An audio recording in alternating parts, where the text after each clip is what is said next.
வணக்கம். நம்ம சேனலுக்கு தொடர்ந்து ஆதரவளித்துக் கொண்டிருக்கும் நல்ல உள்ளங்களுக்கு நன்றி. ஒடிசாவில் இன்னைக்கு விடுமுறை. அப்புறம் சுபத்ரா யோஜனா திட்டத்தை பிரதமர் தொடங்கி வச்சிருக்காரு. அதில் ஏற்கனவே நவீன் பட்நாயக் கவர்மெண்ட் அதில் சில குறைகள் சொல்கிறாங்க. எல்லாரும் என்ன நினைச்சாங்க அப்படின்னா, அந்த சுபத்ரா யோஜனா திட்டம் வெளியில் இருக்க நம்மள மாதிரி ஆட்கள்லாம் என்ன நினைச்சோன்னா, மாதம் மாதம் 1000 ரூபா கொடுக்க போகிறாங்க பொழுது அப்படின்னு நினைச்சாங்க. ஆனால் உண்மையிலேயே இந்த திட்டம் என்னென்னா, வருடத்துக்கு 10,000 ரூபா, 5 வருஷத்துக்கு 50,000 ரூபாய் இதான் திட்டம். ஒரு வருடத்துக்கு 10,000 ரூபாய். இப்போ என்ன பிஜேடி சொல்லுதுன்னா, அதை ஒரே தவணையில் கொடுக்கணுங்கிறாங்க. ஆனால் 2 தவணையில் கொடுக்குறாங்க, 5000 இது ஒரு பக்கம் போயிட்டு இருக்கும்போது, மோடி அவர்கள் இன்னைக்கு வராருன்னு சொல்லிட்டு புவனேஸ்வரில் பெரிய கூட்டம் போடுறதுக்காக எல்லா கவர்மெண்ட் ஹாலிடே விட்டாங்க. ஆனால் அதையும் தாண்டி என்ன விஷயம்னா, பிஜேடியில் இருக்கக்கூடிய ராஜ்யசபா எம்பிக்கள்ல 2 பேர் இன்னைக்கு பிரதமர் மோடி முன்னாலேயே இணைய போகிறாங்கிற தகவல் காலையிலேருந்தே ஒரு பெரிய பரபரப்பு ஓடிட்டு இருக்கு. சத்தம் இல்லாமல் சேர போகிறாங்க. ஏன்னா கடைசி வரைக்கும் தெரியக்கூடாது. இதற்காக மமதா மோகன்தாஸும் சுஜித் குமாரும் ஒர்க் பண்ணிட்டு இருக்காங்க. உங்களுக்கு தெரியும், பிஜேடியிலேருந்து மமதா மோகன்தாஸ் அந்த அம்மா ஏற்கனவே நவீன் பட்நாயக் அங்கே இருந்த ராஜ்யசபாவில் இருந்தாங்க. அவங்க பிஜேபிக்கு போனாங்க. இப்போ ஒரு மாதத்துக்கு முன்னாடி சுஜித் குமார் போயிட்டார், அவர் எம்பி. அப்போ பிஜேடியில் இருக்கக்கூடிய 9 பேரில் 2 விக்கெட் போயிடுச்சு. இன்னும் 2 விக்கெட் எடுக்கணும் அப்படிங்கிறது மோடியோட எண்ணம். மொத்தமாக எல்லா விக்கெட் எடுக்கணும் தான் அவங்க எண்ணம். அப்போ அதற்கான காய்களை நகர்த்திட்டு இருக்காங்க. இதற்கு தடையாக இருக்கிறது விகே பாண்டியன். ஏன்னா விகே பாண்டியன் அவர்கள் இன்றைக்கும் நவீன் பட்நாயக் அவருக்கு ஆலோசனை சொல்லிட்டு இருக்காரு. சில வேலைகள்லாம் உள்ளிருந்து வேலைகள்லாம் பண்ணுறாரு அப்படின்னு பிஜேபி நினைக்குது. அவரை வளைப்பதற்கான பெரிய ஒரு வேலையெல்லாம் நடந்துட்டு இருக்கிறது. அது ஒரு பக்கம் போயிட்டு இருக்குது அரசியலில். இன்னொரு பக்கம் யாரும் கவனிக்க தவறிய விஷயம், இன்னைக்கு இந்த சுபத்ரா யோஜனா திட்டத்துக்கு இவ்வளோ பெரிய முக்கியத்துவம் மோடி கொடுக்குறாரு அப்படிங்கும்போது, ஏன்னா அவர் பிறந்தநாளில் தொடங்குறாரு. இன்னொன்று அங்கே போய் பேசும்போது என் தாயை பார்க்குற மாதிரி இருக்குங்கிறாரு. பழங்குடியினர் மேம்பாட்டுக்காக பிஜேபி பெருமளவு உழைக்கும் அப்படிங்கிற மாதிரி சொல்கிறாரு. ஒரு பக்கம் பழங்குடியினர் மேம்பாட்டுக்காக, ட்ரைபல்ஸ் அவங்களுக்காக நான் உழைப்பாங்கிறாரு. இன்னொரு பக்கம் மணிப்பூரில் இந்த வீடியோலாம் போட்டாங்கல்ல, பெண்ணை, அதெல்லாம் ஒரு பக்கம் போயிட்டு இருக்குது. மோடி அங்கெல்லாம் என்ன பண்ணுறாரு, அந்த ஊரில் போய் மலை ஜாதியினரை எவ்வளோ கேவலமாக பிஜேபி நடத்துது, அது ஒரு பக்கம். ஜார்க்கண்டில் மலைவாழ் முதலமைச்சரான ஹேமந்த் சோரனை எப்படி நடத்துனாங்கன்னு அது ஒரு பக்கம் போயிட்டு இருக்குது வீடியோ. இந்த டேமேஜுக்கு நடுவில் இன்னைக்கு பிரதமர் அந்த திட்டத்தை தொடங்கி வைக்கிறார். ஆனால் எல்லாரும் நினைக்கிறது என்னென்னா, பிஜேபி முதல்ல இப்போ உடைக்க நினைக்கிறது யாரை? ஜெகன். அதுக்கப்புறம் பார்த்தீங்கன்னா பிஜேடி. ஜெகன்லேருந்து 2 பேரை தூக்கியாச்சு. இன்னும் தூக்கிறதுக்கான வேலை போயிட்டுருக்கு. அடுத்து அவங்க ரொம்ப ரொம்ப குறி வைக்கிறது பிஜேடி. ஏன்னா ஜெகனுக்காவது ஆந்திராவில் ஓரளவு கெட்ட பேர் இருக்குது. ஆனால் அங்கே நவீன் பட்நாயக்கு மேலே பெரிய கெட்ட இமேஜ் இல்லை. இது வரைக்கும் அவர் மேலே எந்த ஊழல் குற்றச்சாட்டு இல்லை. இப்போ இவ்வளோ நாள் ஆச்சு, நவீன் பட்நாயக் ஊழல் பண்ணிட்டாரு, விகே பாண்டியன் ஊழல் பண்ணிட்டாருன்னு சொல்ல முடியல. ஏன்னா மோடி தான் சொன்னார், பூரி ஜெகநாதனுடைய ஆலயத்தினுடைய சாவி தமிழ்நாட்டில் இருக்குன்னு விகே பாண்டியன் மேலே சொன்னார். அதுக்கப்புறம் விகே பாண்டியன் மேலேயும் எதுவும் சொல்ல முடியல.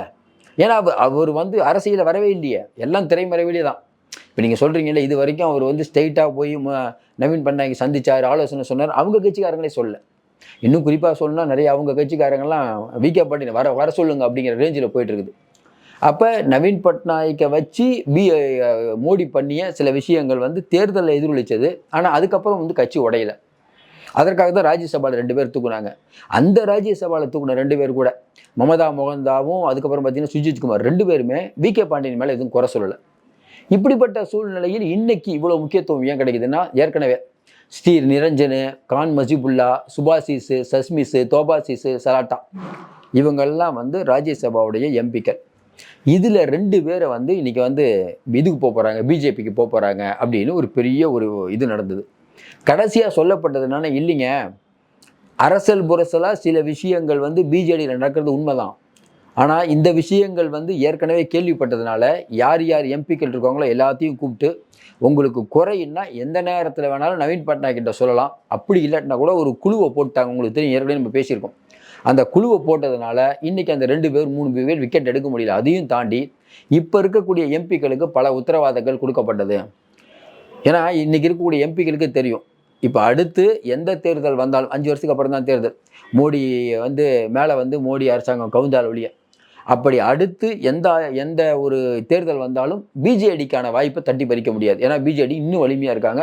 அங்கே இருக்கக்கூடிய பெரும்பாலும் உள்ளாட்சி பிரதிநிதிகள் எல்லாம் பிஜேடி தான். இப்போ பிஜேடிக்கு இன்னும் செல்வாக்கு குறையல. அப்போ செல்வாக்கு அதிகமாக இருக்கக்கூடிய பிஜேடிகிட்ட இருக்கிறது நல்லதான். ஏன்னா பெரிய கேடர்லாம் அங்கே போக மாட்டுறாங்க. திடீர்னு அந்த பக்கம் போனவங்களுக்கு என்ன மரியாதை? இப்போ என்ன சொல்கிறாங்க, அந்த மம்தா மகந்தாவுக்கும் சுஜித்குமார் அவருக்கு இங்கே இருந்தாலே பரவாயில்ல பொழுது அங்கே போய் இப்போ அவ்வளோ மோசமாக இருக்காங்க, செயல்பட முடியலங்கிறாங்க. இப்போ சுஜித்குமார் இப்போ தான் போனார், அவர் வேற ஒரு விஷயத்தை எதிர்பார்த்து போயிட்டார் பொழுது அந்த ஒரு வாய்ப்பு கிடைக்கலன்னு அது ஒரு பெரிய புலம்பல் ஓடிடுது. மமதாவே ஒரு பெரிய புலம்பல்ங்கிறாங்க. அப்படி இருக்கும்போது இன்னும் 2 விக்கெட்டை அடிக்கிறதுல இந்த மமதாவுக்கே ஹெல்ப் இல்லை. ஏற்கனவே இந்த மமதான்னு முதல்ல இருக்க அம்மா இருக்காங்களா, அவங்க தான் சுஜித்தை கொண்டு வந்திருக்காங்க. இப்போ இந்த மமதாவே இந்த 2 எம்பிகள்கிட்ட பேச மாட்டுறாங்க. அதனால மோடி அது ஒரு நினைச்சாரு, இப்போ ஒன்று நடந்து போச்சு. இன்னைக்கு 2 எம்பிக்கள் வந்து அந்த பக்கம் சேருவாங்கிறதுக்காக பல ஏற்பாடுகள் பண்ணி வச்சிருந்தாங்க. இதில் வி.கே. பாண்டியனோட ரோல் என்னன்னா, வி.கே. பாண்டியன் என்ன பண்றாருன்னா, மாநிலம் முழுக்க இருக்கக்கூடிய அந்த பிஜேபியில் இருக்கக்கூடிய முக்கிய நிர்வாகிகள்கிட்ட இன்னைக்கு என்ன பண்ணிட்டு இருக்கீங்க, எப்படி போயிட்டு இருக்குது, கட்சி எப்படிலாம் போகுது, ஏதாவது பிரச்சனையா, இப்படி ரெகுலராக ஒரு வாரத்துக்கு ஒரு தடவையோ ரெகுலராக ஒரு பேச்சுவார்த்தை நடத்திடுறாராம். அதுவும் இல்லாமல் நம்ம ஏற்கனவே சொன்னோம்ல 3 பேர் குழுக்கள் ஒன்று போட்டிருக்காங்க. அந்த 3 பேர் குழுக்கள்லேயும் ஒருத்தர் வந்து ரொம்ப ரொம்ப முக்கியமானவர் வந்து வி.கே. பாண்டியனுக்கு வேண்டிப்பட்டவர் தான் போட்டிருக்காங்க. இவங்களுடைய முதல் வேலையை என்னென்னா, இன்னைக்கு கட்சி எப்படி இருக்குது, கட்சியில் உட்கட்சி பிரச்சனை எப்படி, உட்கட்சி பிரச்சனையை சமாளிக்கிறது, மற்றபடி இந்த மாநாடு பேரணி இதெல்லாம் பற்றி பேசுறது, வரவு செலவு இதுக்கு பார்க்கறதுக்குனே ஒரு ஆளை போட்டார். நவீன் பட்நாயக் ஃப்ரீயாக இருக்கார், எல்லா வேலையும் தலையில் தூக்கி போட்டுட்டு வி.கே. பாண்டியன் பண்ணிட்டு இருக்கார். இந்த அண்டர்கிரவுண்ட் வேலைலாம் அவர் பண்ணுற வேலை தாங்கிறாங்க. அதனால் வி.கே. பாண்டியனை ஆஃப் பண்ணால் ஒழிய அது நடக்காது. சரி, வி.கே. பாண்டியனை ஆஃப் பண்ணுறதுக்கு பிஜேபி நிறையா பண்ணுவேன்னா கண்டிப்பாக பண்ணுவாங்க. ஏற்கனவே நிறையாலாம் குடைச்செல்லாம் கொடுத்துருக்காங்க. பட் அவர் மேலே இதுவும் இது வரைக்கும் ஊழல் குற்றச்சாட்டோ இது சொல்கிற அளவுக்கு ஒன்றும் இல்லை. மற்றபடி இன்றைக்கி மோடி நினச்சது ஒன்று, நடந்தது ஒன்று தான் சொல்கிறாங்க. அவர் நினச்சது பிஜேடியிலேருந்து ஒரு 2 எம்பிக்களாக இந்த பக்கம் வருவாங்கன்ட்டு. இப்போ இந்த திட்டமும் தோற்று போச்சு. என்னப்போ ஒரே நேரத்தில் 10,000 ரூபா கொடுத்தா ஏதாவது அவங்க வந்து ஆடு மாடு மேய்க்கிறது ஏதோ ஒன்று வாங்குவாங்க. 6 மாதத்துக்கு ஒருத்தர் 5,000 அது அந்த அந்த நேரத்தில் செலவுக்கே கண்ட்ரோல் போயிடும். அதுக்கு தமிழ்நாடு அரசு மற்றவங்கலாம் கொடுக்க மாதிரி ஒரு மாதத்துக்கு 1,500 கொடுத்தாலும் அது நல்லது.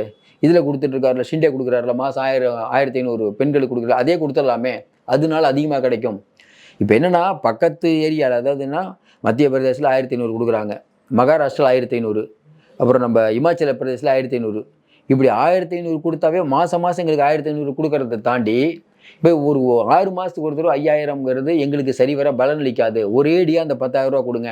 அதையும் தாண்டி பிஜேடியோட கோரிக்கை என்னன்னா, முதல்லையே 50,000 ரூபா கொடுத்துருங்க. 5 வருஷத்தில் 50,000 இப்பயே கொடுத்துருங்க. அவங்க ஏதாவது சிறு தொழில் பண்ணிட்டு போவாங்க. மோடி தான் எல்லாத்துக்கும் வாரி கொடுக்குற வள்ளலாச்சேங்கிறது மக்கள்கிட்ட பெருசாக எடுப்படுது. ஏன்னா மக்கள் எப்பயுமே 6 மாதத்துக்கு ஒரு தடவை 5,000 ரூபான்னா நீங்கள் மாதம்னு வச்சுக்கோங்களேன், தெரியாது. மாதம் ஒரு மாதம் நீங்கள் 1,000 ரூபான்னு கூட சொல்லுங்கள், அது எஃபெக்ட் இருக்கும். ஏன்னா அந்தந்த மாதம் போய் கையில் வாங்குவாங்க. இந்த திட்டமே தவறான திட்டம். இல்லைன்னா ஒரே நேரத்தில் 10,000 ரூபா கூட மகிழ்ச்சியாக இருப்பாங்க, ஏதாவது தொழில் பண்ணுவாங்க. அதனால் இந்த திட்டத்தை பொறுத்த வரைக்கும் மக்கள்கிட்ட பெருசாக ஒரு ஆதரவு இல்லை. ஆனால் ஆதரவு இருக்கிற மாதிரி தோட்டத்தை பிஜேபி ஏற்படுத்த முயல்கிறாங்க. ஏன்னா அவங்களுக்கு நல்லா தெரியும் நிதி நெருக்கடி. மாதம் 1,000 கொடுக்கறதுங்கிறது பிரச்சனை. அவங்க என்ன கணக்கு போடுறாங்க, சரி முதல்ல இந்த 5,000 ரூபா கொடுத்துருவோம், அடுத்து ஒரு 5,000 ரூபா கொடுத்துருவோம். இந்த 3 மாநில தேர்தலில் மோடி தோற்றால்னு வச்சுக்கோங்களேன், ஒருவேளை ஃபண்டு இல்லாமல் இந்த திட்டம் நின்று போனால் என்ன பண்ணுவீங்க? ஏன்னா 5 வருஷத்துக்கு அப்புறம் தான் அடுத்த தேர்தல். அதனால் பிஜேபி வேற ஒரு கணக்கு போடுது. ஆனால் இந்த திட்டத்தை பொறுத்த வரைக்கும் மக்கள்கிட்ட ஒரு அதிருப்தி இருக்கிறதுங்கிறத பார்க்க முடியுது. இதை எப்படி நவீன் பட்நாயக் யூஸ் பண்ண போறாருன்னு தெரியல. நவீன் பட்நாயக் சொல்றது ஒன்றே ஒன்று தான், மக்களுக்கு முதலே 50,000 ரூபா கொடுங்க அப்படிங்கிறாங்க. அது கொடுத்துருந்தா பெரிய அளவுக்கு எஃபெக்ட் இருக்கும். அது கொடுக்காததுனால மக்கள்கிட்ட அந்த அளவுக்கு ஒரு பெரிய ஏன்னா இந்த ஒரு தடவை இப்போ 5,000 ரூபா வாங்கிட்டாங்க. அடுத்த மாதங்கிறது இன்னொரு 6 மாதம் கழிச்சு 5,000 ரூபாங்கிறது மக்கள்கிட்ட எந்த அளவுக்கு இம்பாக்ட் இருக்குன்னு தெரியல. மறுபடியும் சொல்கிற மாதிரி இன்றைக்கும் மக்களின் நம்பிக்கை உள்ள தலைவராக நவீன் பட்நாயக் இருக்கார். அவங்க கட்சி உடைப்பதற்கு மோடி பண்ணுற எல்லா விஷயமும் தோற்று போகுது. இப்போ இந்த 2 எம்பி தான் பெரிய விஷயமா இருக்கும். மறுபடி இந்த 2 எம்பியை தடுத்தது வி.கே. பாண்டியனுடைய சாதுரியனை சொல்லலாம். பொறுத்திருந்து பார்ப்போம். மீண்டும் சந்திப்போம். நன்றி, வணக்கம்.